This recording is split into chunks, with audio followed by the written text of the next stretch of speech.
right, it is streaming and we're good to go. I'm playing us in. Here we go. Streaming. Do it. Welcome to Earl and the Idiot, the show that gives you the answers you need to take your business to the next level.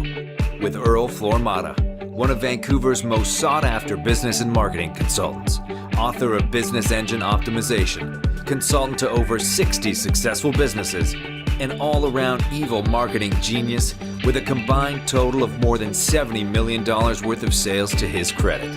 And some idiot. Okay, here we go. This guy. Here we go. Indeed. So that's quite the vascularity on that gentleman's arm there. Yeah. Yeah, I was able to do that. I was not able to understand the concept of a tug of war, fortunately. The other ones I got, it was pulling on a rope like a tug of war, and the rope, it all had the rope going up into the sky. Oh, that's good. It's like, it's kind of metaphorical too. Like you're in a tug of war with God. I was gonna say tug of war with God. So Yeah. there you go. The AI is very deep in thought today. Yeah. Pull some. I'll show some of these too, just because it's fun. Hi Earl. Hi everybody. Well, first of all, hello everybody. Welcome to the show. Welcome to our weird show where we have tug of wars with God, apparently, and all sorts of fun things. This is Earl and the Idiot. We have here Earl, who wears the hat of an evil marketing genius, as you can clearly see if you're watching this on video format. He's the man. He's extended from marketing into businesses in general, and he's got all the answers. We hope. Well, we'll find out if AI beats me today. We'll see. Yeah, exactly. And then I'm here to ask him I'm here to play the dumb guy and ask the dumb questions and hopefully get some smart answers out of Earl. Sounds good. I'm not an idiot, but I play one in a podcast. Yeah. And then we have our guest knowledge guy, the AI that comes in and answers our questions. We have the AI do all the heavy lifting for us. And we ask it for ideas each week, and it tells us the ideas, and then Earl says if he finds these ideas worthwhile or not. How's AI doing? It's a fun format. Anyway. Yeah. So today you picked competitive analysis. Competitive analysis. So you said this came up for you this week. You had someone asking you? Yeah. Well, how we do this is I literally just look back at the week between our last show and this one. I guess it was 2 weeks. I got lazy. So I just look back, the last 4 days, and I come up with 3 fun topics that people ask me about, and I give them to you, and then you pick, and then we make the AI do all the heavy lifting. So you chose the middle one, competitive analysis today. So here we are. So I guess I'm not really familiar with the term. I can sort of understand it by breaking it into its component parts, competitors, and analyzing them. Right. And this is hence That's why all it really is. This is today's image. He's in a tug of war with his competitors. Or God, apparently, if you make the image go up and down, right? So depending which one, yeah. So what is it? Tell me. So competitive analysis is just pulling your head out of the sand. There's so many people just doing their own thing, not paying attention to what everybody else is doing. Like, oh yeah, so I just focus on my own thing. Well, pay attention to what everyone else is doing, because you might be able to put a spin on something one of your competitors is doing that makes you unique and special and makes you stand out and makes it more interesting than the average bear. So, that competitive analysis thing, it's not rocket science. Go look at what everyone else is doing. Make sure you're still better, right? And if all of you look the same, you're doing it wrong. Hey, here's a question, Earl. Have we done this for our podcast? Have we analyzed our competitors? No, because we're lazy, and we should probably make AI do this. So yeah. Later on, I will actually hook AI up to the podcast system and go, hey, look at all the other business podcasts and see what they're doing and see what's working and see so what I would do is pick the top, let's call it 20 business podcasts, list them, sort them by which episodes have the most downloads and listens, transcribe all of those things, turn them into a word cloud, see which word is the biggest in the word cloud, and have AI then do a technical analysis based on what does Google Analytics say and what does Google Trends say, which one is the sexiest topic, and then we'll just, rob and pillage, right? Did you just come up with a hack of the week on the spot just there? Yes. Special bonus hack of the week? You know, Oh crap! I lost the hack of the week button. oh no. I started moving stuff over to the over to my new hard drive because I ran out of space, and Oh, apparently I accidentally moved the hack of the week sound. So I gotta go find that again. So my bad. swing hack of the week. There's no hack sound today. Oh wow! Oh I my pushed a gosh. button and went, file not found. I'm like, Well, now oh that's good. I'm just I'm gonna be dreading the hack of the week coming up without the sound to go with it. So I'm gonna be just off my game all day today. There we go. All right. Okay, so let's dive right into this. We spoke to AI, we being Earl, and we asked AI, we requested of AI humbly and with all due respect for our new AI overlords, we asked, acting as a business consultant and a marketing expert, show me how to use competitive analysis to grow my business. Give me 3 things to learn from my competitive analysis, how to use it to grow my business, 2 things to avoid when using competitive analysis, and 1 red hot tip to really grow my business to the next level. Shall we see what AI has to say about this? Yeah, absolutely. All right.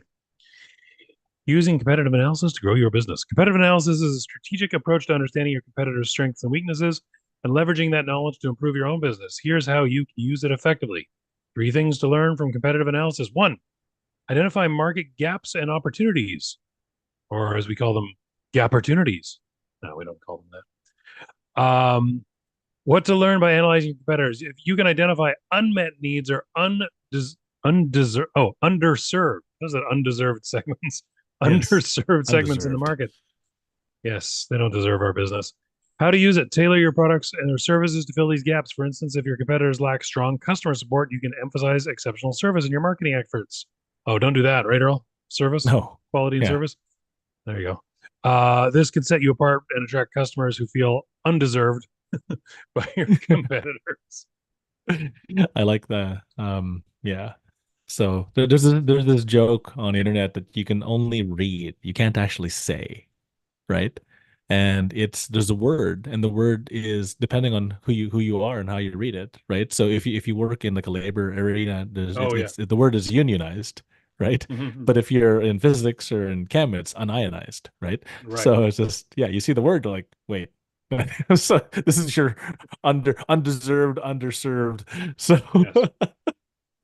so anyways, yeah. So identifying market gaps and opportunities. This has come up a bunch of times like in the last little week here. And the funny thing Mhm. is, it's actually the premise of the business that you and I are working on together. So next week we've got a meeting talking about the website, but the logo up here with the B&M, the Business Network Media, um, this came from a competitive analysis of the actual market itself here in our hometown, and then I started looking for it in other places, and it's the simplest of models. Nobody has a happy list of all of the events in town, regardless of the system and which platform it's on. So to find all the events, you got to go on Facebook, you got to go on LinkedIn, you got to go on Meetup, you got to go on Eventbrite, you got to go on all the different platforms and hunt them on yourself. People are too lazy to do that. Do you know what they do? They call me. They go, "Hey Earl, what's the next event?" I don't know. So I started getting my virtual assistants to start putting these things into a newsletter. And the funny thing is, the newsletter was only ever for me, right? It was just a summary of all the events in town. I'm like, hey, cool. Well, thought bubble one day, why don't we publish this damn thing?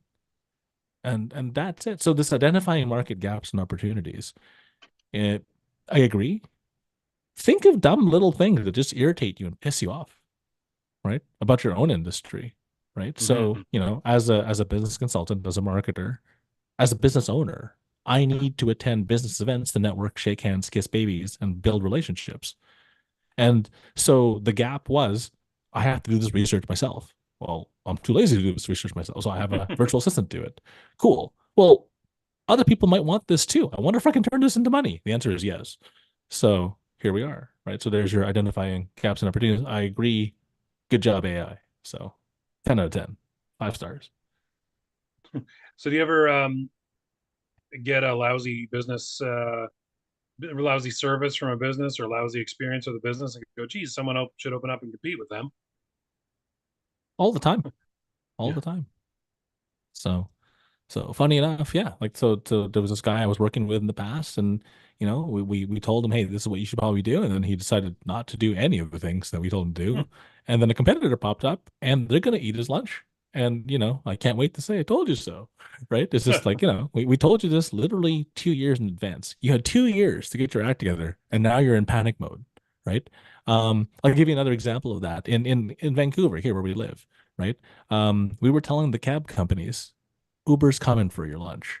You better, like, if all the cab companies, and this is what I mean, it's ego and status and Mhm. politics.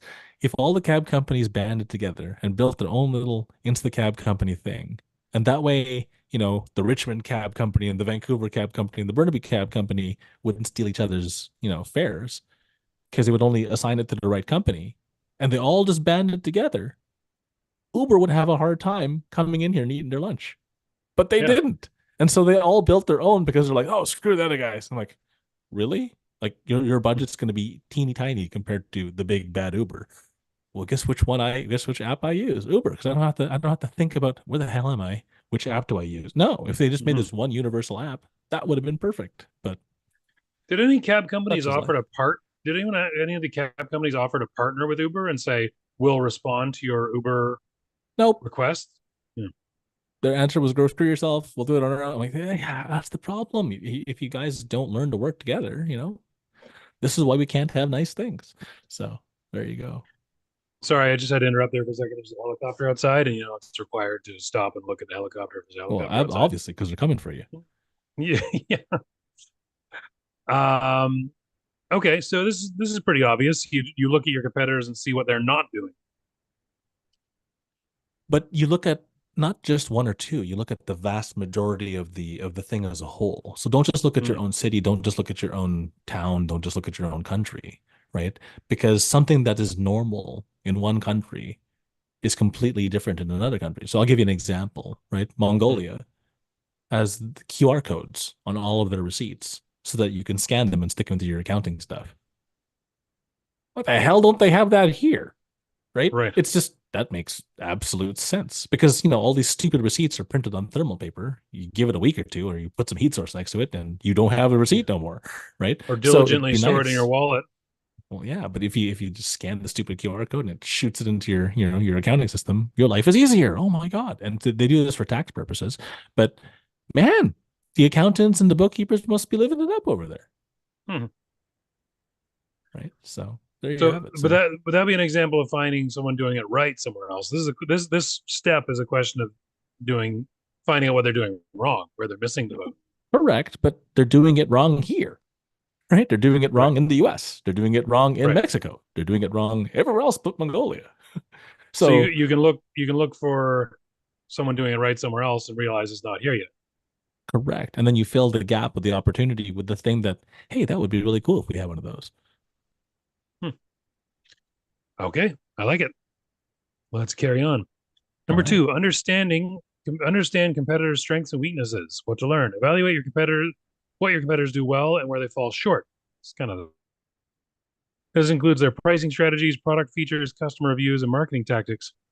How to use it. Leverage their weaknesses as your strengths. If competitors have slow delivery times, prioritize faster shipping. Their products lack certain features, innovate to include these features in your offerings. Highlight these advantages in your marketing campaigns to draw customers away from competitors. It's kind of the same thing reworded, isn't it? Not necessarily, because market gaps and opportunities are something that doesn't exist or exists in a Mm, different sector that you're bringing here. okay. Strengths and weaknesses are things that are already here but are blatantly obvious, right? Mm, So, as an example, you're a restaurant and you're up against another restaurant. If your competitor's weakness is their dishes are dirty, right? I was just looking at a restaurant that I wanted to attend. I actually wanted to go, and it was on Instagram. And then I looked at the reviews, and one person complained that your trays have mold on them, and I'm like, ooh. ooh, that's a deal breaker for me, right? Mm, And then they had a bunch of pictures of trays with mold on it. I'm like, well, guess where I'm never going to go, right? And mm. so identifying your customer strengths and weaknesses, like if you these guys are like actually a pretty well-known restaurant in their sector. So the fact that they got a bunch of mold on a bunch of their trays is like, ew, right? So Mhm. if anybody else called them out on that or said, you come to our restaurant, we don't have mold on our trays, you know exactly who you're calling out. And so that's a strength and weakness play versus um, bringing something from Mongolia into Canada. Mhm. right? So it's a different shift. It's a different position. Mm. Yeah, it's very similar, but because you're wearing a different thinking cap, for whatever reason, you'll think about it differently. Mm-hmm. And you probably would also want to mimic their strengths. Like if they're doing something well, you don't want to be the guy who's not doing that part of it, right? Absolutely.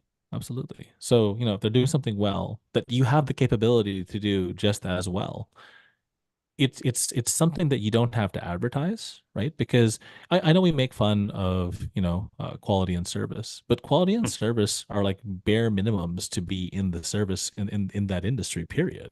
Right. If you're Yeah. not doing quality and service, then you don't even deserve to be there. Right. So, but on a strength position, if you have the capacity and your staff have the capability and it doesn't cost you anything extra, you might as well leverage a strength that you could have, right? You don't have to necessarily beat them at it if that's their forte, but you can't be so weak at it. So let's just use a sliding scale 1 to 10.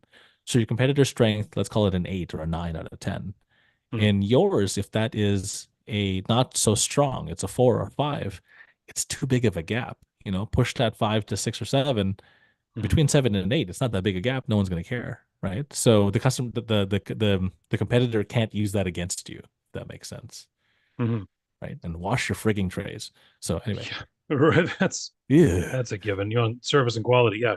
Clean trays is a given. mold is bad. So People don't eat that stuff. so I guess in some cases you're going to be doing a competitor analysis of a business you might be wanting to get into. You might realize, oh, Mhm. there's way too many painters in my neighborhood. I'm not going to try to jump into that. Or you might have a Or painting concern going already, and you got to see how you can differentiate. alter your company. Yeah. Yeah, absolutely. Like, and don't be afraid to niche down. You can have Mm. multiple niches, just, tackle one, right? So here's an example of a niche I saw the other day from a painting guy, actually, funny enough. And so this one painting guy, he went after new parents. Mm. Hey, do you Okay. need to paint your new, your incoming kid's room, and like your wife is exhausted because she's pregnant out to here, or she just popped the baby out? Dad's running around grabbing diapers, doing the Mm. groceries, working and filling in everything else. Who's got time to paint, right? And do you really Yeah. want to paint and have a bunch of fumes while your baby's there? No, you Hmm. take your kid out, da, da, da, da, have the painting, it's done, you come back, everything is cleaned up. That's the way to do it. So this guy niched into that, and every freaking mommy blog is now talking about this guy. It's like, oh yeah, there's a guy who'll paint your nursery, blah blah blah blah blah. And everyone's like, that's amazing, right? And then he plugs it with, it's all, high quality, blah blah blah. Don't worry if your kid licks the wall. There's no lead in it, Yeah. et cetera, et cetera. You don't use the extra lead formula. Yes, Hmm. we only So use that's unleaded paint, right? Anyway, so unleaded paint. anyway, Yeah. yeah. So, but So like that's a that's weird very niche. position. That's super Yeah. niche. But the thing is, everybody gets to see them because they get featured everywhere because they're weird, and they go, "Oh yeah, I need a painter to paint my kitchen. I wonder if he does kitchens." Yeah. And then they just call them. It's like, oh, You you gotta. get all this extra business. So you just force down one of the niches where you just no one that can touch you. And from a strength and weakness standpoint, if you're the only idiot in that niche, guess what? There's no competitors. It gets really easy. Guess what? People talk about you. And then guess what? You get seen. Like, I'll give you another example. This one lawyer actually bought a billboard and had it installed upside down on purpose. You heard that one? No, I don't think I did hear that one. So he told his installers, I want you to install the billboard upside down. And they did. And this stupid picture of a billboard got shared on every social media in the universe. He got so much traction, so much coverage. Even people who had no need of a lawyer at that point in time remember, hey, upside down billboard guy. And And people this probably thing called went, up. Hey, I'm just calling to let you know that your billboard's upside down. oh yeah, And we then he know gets that him was on on the phone, purpose. right? Do you need a lawyer? Mm. Yeah, exactly. Yeah. And so because of that, that became super interesting, and that got shared a million ways to Sunday. So there you go. It's not a very good ad for the billboard No, but when you did it on company. purpose, there you go. All So right. So I wonder if that guy with that crappy haircut. Have you, this is just a language warning coming up if you got kids listening to the show. But he's a lawyer. It's just no, sorry, real estate. He was real estate, okay. and it's him with his smiling face. and he's like just a sort of like really plain middle-aged white guy, but his hair is like little tiny spikes, like super gelled into these weird Ugh. little spikes, All right. and like you can see his scalp in between the weird little gelled spikes. Like he's just suit and tie.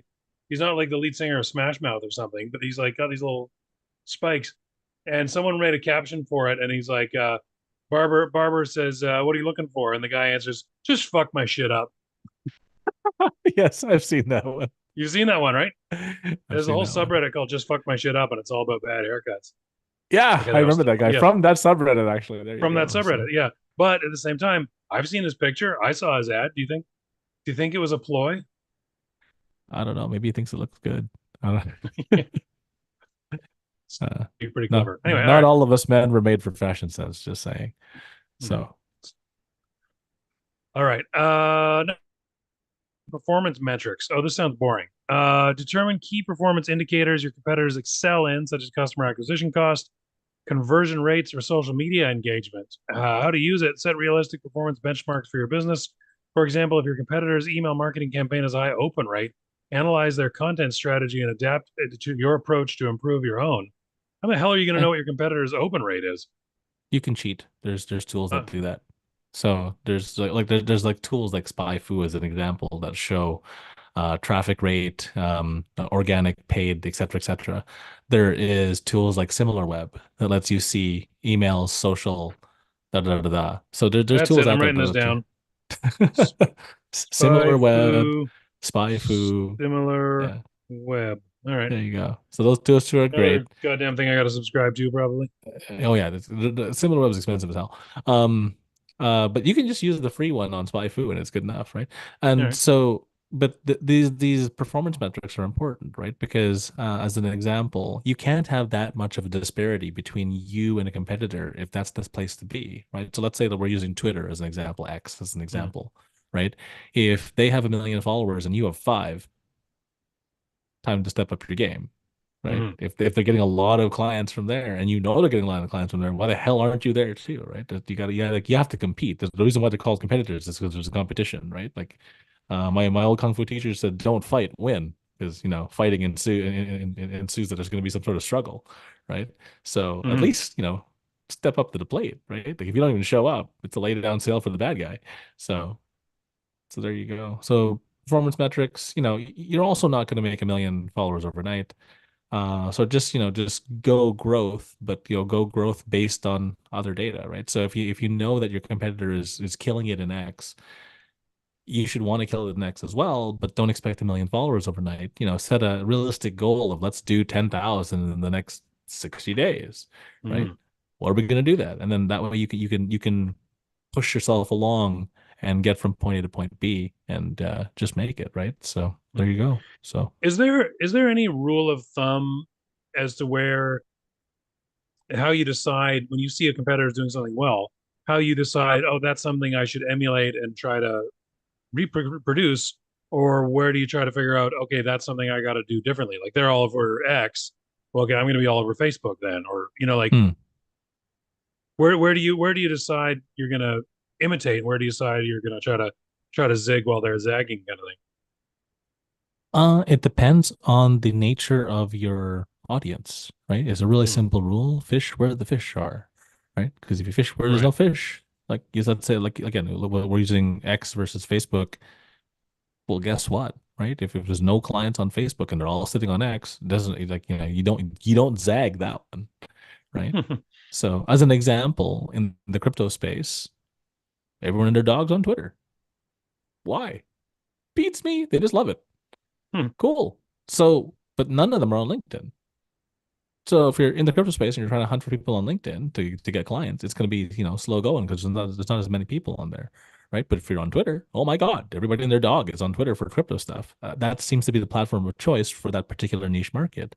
Hmm. But then when you go to, I don't know, let's go a complete zag, appliance repair, right? You know, are they on Twitter? Maybe, maybe not, but they sure as hell are on Instagram, right? Right. That's it. So it depends on where your demographic lives, literally. So there you go. Hmm. Fish where the fish are is my answer to that. Fish for the fish are. All right. All right. What do we avoid? What are we avoiding in competitive analysis? AI. Oh, chat GPT. Two things to avoid in competitive analysis. Avoid imitation without differentiation. Copying your competitors' strategies without adding unique value can lead to lack of differentiation in the market. Customers may not see a reason to choose your business over a well-established competitor. Use what to do instead. Use competitor strategies as inspiration, but always add your unique twist. Highlight what makes your business unique and ensure your value proposition stands out. Have you ever noticed on Dragon's Den and Shark Tank, so many people come in with hot sauces? What's up with that? Margins.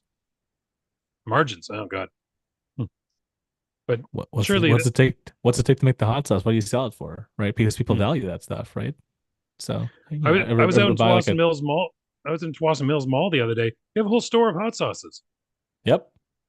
I've been there. Oh, So yeah, but I mean, look at the value, right? Like it costs you, $10 all in for the materials, the bottle, the label, the shipping, et cetera, and you're selling this thing for $35. I buy $35 hot sauces all the time because they're great, hmm. right? I can't make it myself, or I can, but I don't have enough time to, and I won't make it at scale. So take my but money. but do they do this step? Do they avoid imitation without differentiation? That is Yeah, so that's different, right? So because Hmm. for hot sauce, I make stuff out of habanero, or I make stuff out of jalapeno, or I make stuff out of ghost pepper. It's different, right? So there's differentiation, but then there's the formulation that goes behind the flavor. So is it really different, right? Or does it Yeah, just all taste like burning, right? And so you yeah. know, They'll just advertise, oh, ass kicking hot sauce. You know, tickle your yeah, butt hot sauce, like whatever it is. It's all just the hottest thing. oh, yeah, but then there's some people who like that, some people who don't like that. I don't enjoy the one that's so hot I can taste it a week from now, right? Hmm.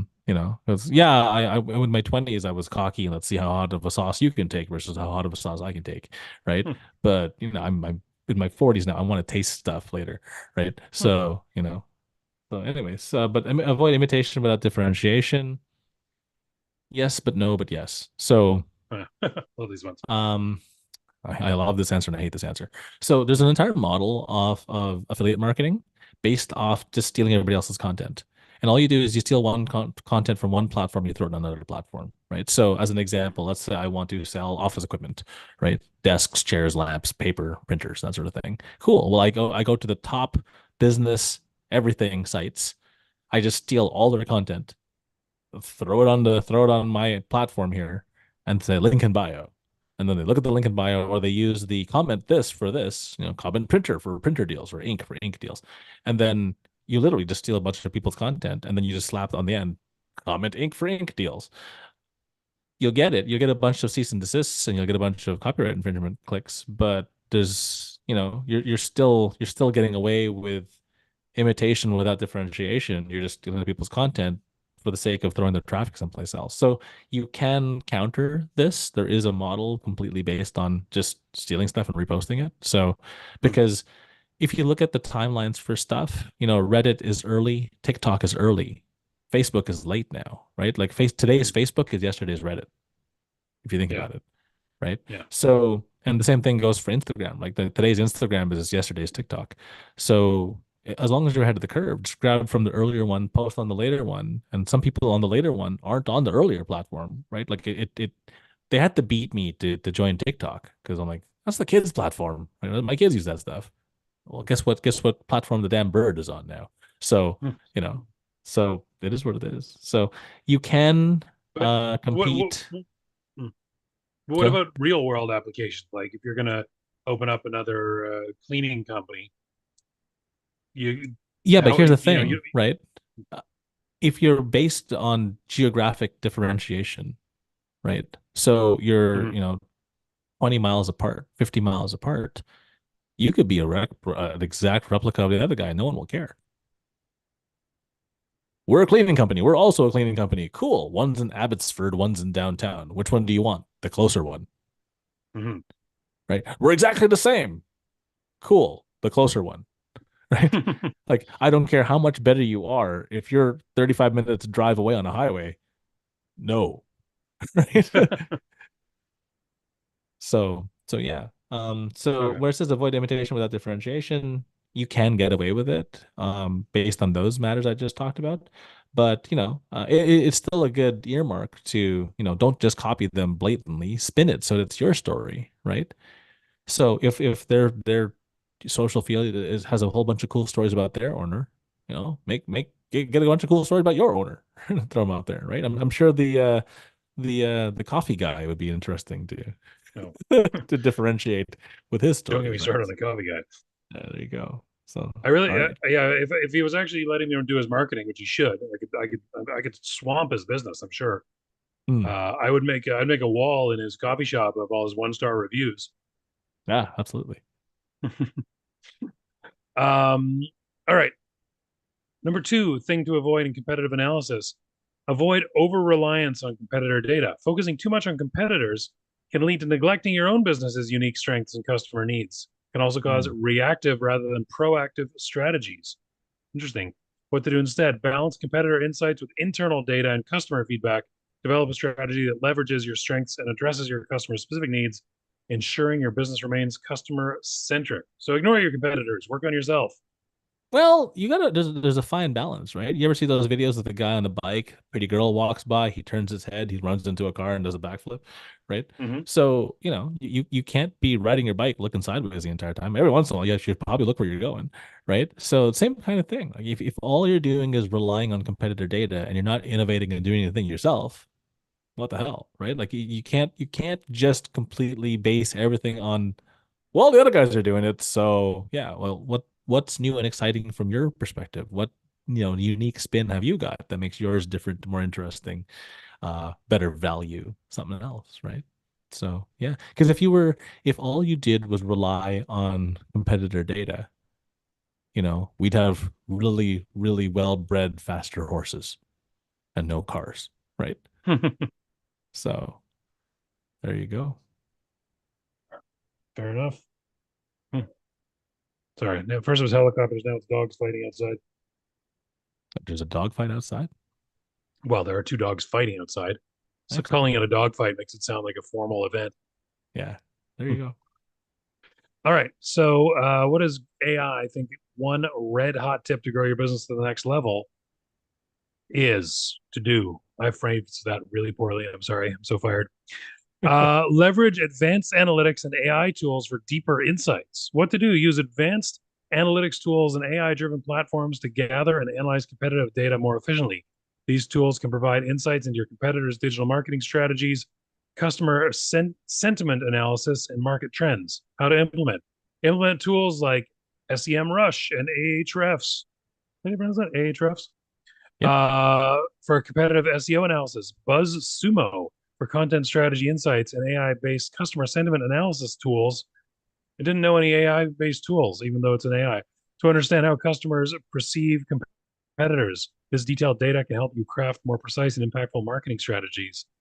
This sounds like you wrote this one. It does. But which is weird because I didn't. I actually Yeah, wrote this. But when it says leverage advanced analytics and AI tools, you're right. It didn't actually give you any. Well, it gave you advanced analytics, but it didn't give you any AI yeah. tools, right? So the AI version of this would be there's a couple tools. There's browser-based tools that let you look at your competitors' best performing videos, steal them all, repurpose them all, rejig them all, rewrite them all, teach AI to read your website, and then have it rewrite all the posts the way you would. Ta-da! Infinite content.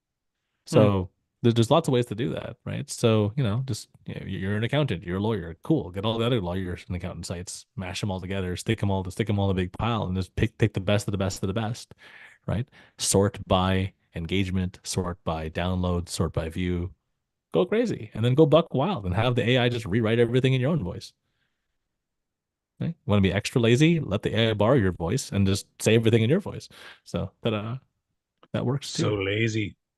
Hmm. So, but it So, works when you're trying to beat them but on volume. what does BuzzSumo teach you?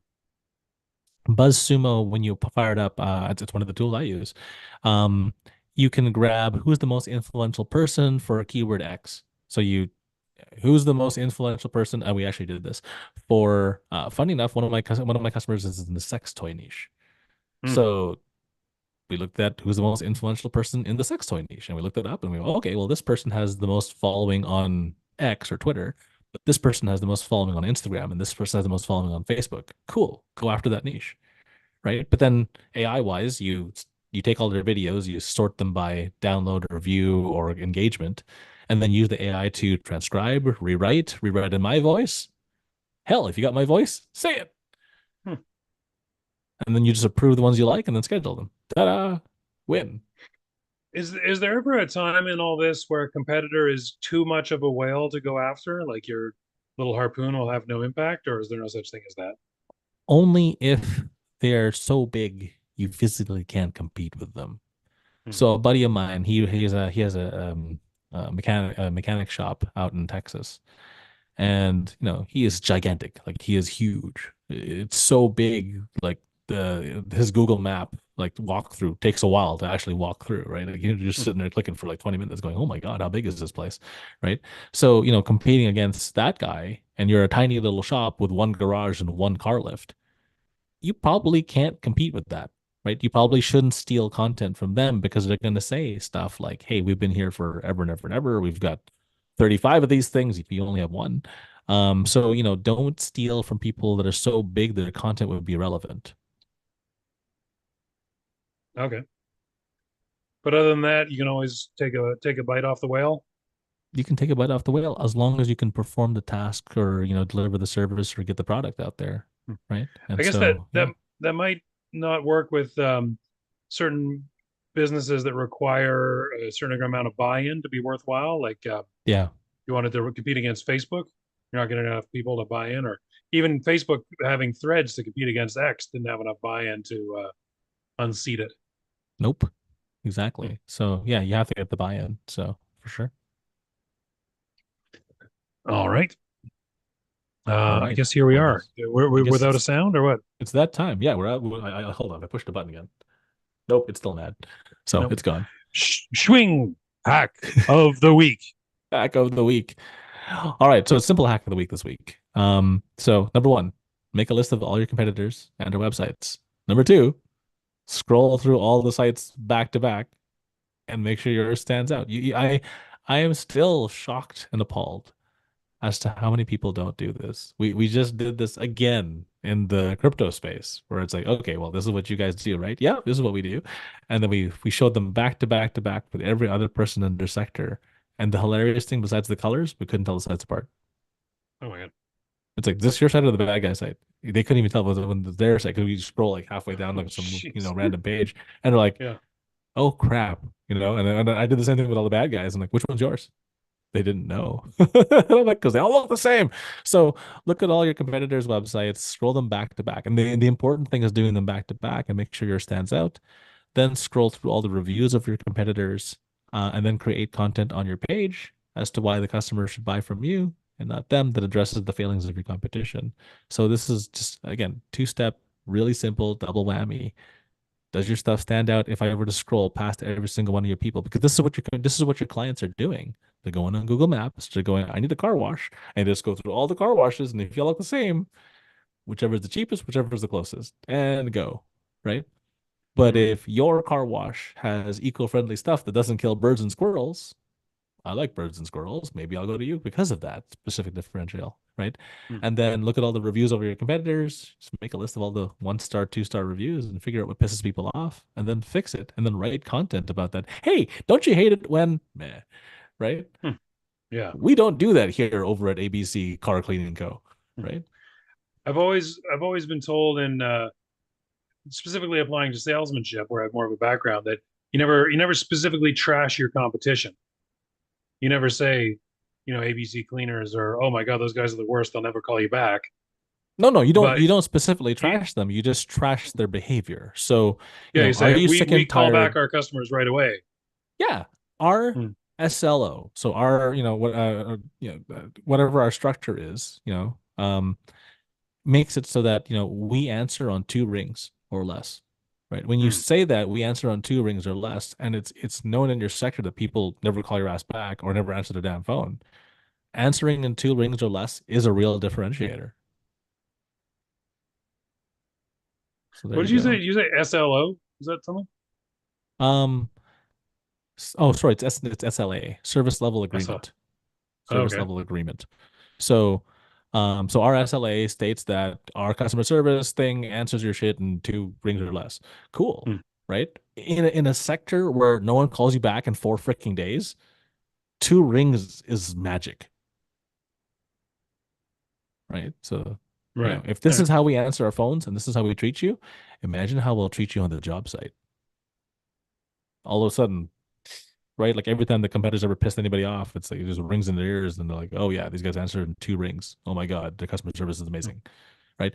But do you notice how I got away with saying quality and service without saying quality and service? I didn't use the Hmm. words quality or service. I said we answer you in 2 rings. Right. You were Right? specific about what that service is, Yeah. So not get general. get really into the weeds on that one. It's just like the door and window guy, right? He thought everybody likes him because his doors and windows are amazing. Everyone likes him because he's always on time. Hmm. Oh yeah. Ta-da, right? Ta-da. And so beat that like a rented mule, because if that's what if that's what your customers, if your competitors are pissed off about, and that is the solution you bring to the table, man, flaunt that hard. Hmm. Because if they're And just always late, they'll always be late. but be nice to your rented mules though, guys. Come on. They're still animals. There you go. Just beat up your rental cars, right? So, Yeah, there you uh, go. Beat it like a rental car. yeah, I think there's a space right now for someone to open up a fast food chain that where they guarantee that like we'll actually have enough staff to serve you promptly, and that the staff like know how to understand you, and you know and actually serve you properly. There's a big guaranteed 100% uptime 24/7 ice cream machine. ice cream machine works all the time. Yeah, Right? exactly. And you won't get a long if you ask for some kind of a strange alteration to your meal, you don't get that long silence from the order box. Yeah. Actually, can you put 4 pickles on that instead of 2? And they're like, crickets, Right. crickets. It's that loading sound where like And they we're go, still processing. pickles? Yeah, pickles. I said pickles. Double the pickles. Double the Uh, pickles. yeah. So there's a niche right there. Fast food, but like the customer service is good. And someone should open Here's up. here's one, a fast food one where you can actually understand the speaker. Yeah. And Yeah, exactly. I'm like, oh my God. Like in this day and age with the technology we have, you can't make a speaker that friggin' works. Like you have a Bluetooth speaker that's the size of like, this, and it comes in crystal clear, and you have a speaker the size of my face, and you can't make that shit clear. Come on. do you think there's an open? This is what I want to see. Is there an opening for a gas station where they do it like they used to, where the 5 guys in the white outfits come out and they check your tire pressure and your oil, and clean your windows and Well, and, the and sing a problem is little the barbershop price of quartet or gas whatever? plus the extra taxes makes it unfeasible to make that margin work. But There, yeah, there you go. Do you think people would pay extra for their gas if you were serving them like that? no, not like that. But if for like the females, like 5 completely jacked guys with their shirts off did that might be different. That might be different, clientele, right? There you go. The Chippendales Yeah. gas station line. But it's the same industry, just reposition and go there, right? So again, you said zig when people are zagging. There you go, right? Shirtless gas station attendants.com trademark. That's just these are just things I'm noticing. That's all I'm saying. All right. All right. I think we're there. Are we ready to play ourselves out? Anything you We're want playing us to out. add in? No, that's it. I'm actually just fearing and hoping that when I push the play out button, it doesn't explode. Oh no, yeah. Well, we got our intro music, so we'll show you the play music. Yeah, Okay, hopefully we'll see. We'll say goodbye. Thank you, Earl, for all your wisdom. Thank you, No everyone, worries. for joining us, and thank you, AI, for doing the difficult part of the job for us. Absolutely. And Thank you, AI Overlords, and thank you, Dan, for hosting the show. Not a problem as always. Hope to see you all next week. Here we go, I hope. Here we go. Thanks for listening to Earl and the Idiot. We hope you learned something you can take action on this week. For more information or to contact the show, visit earlandtheidiot.com. And until next time, remember what Shakespeare said. The fool doth think he is wise, but the wise man knows himself to be a fool.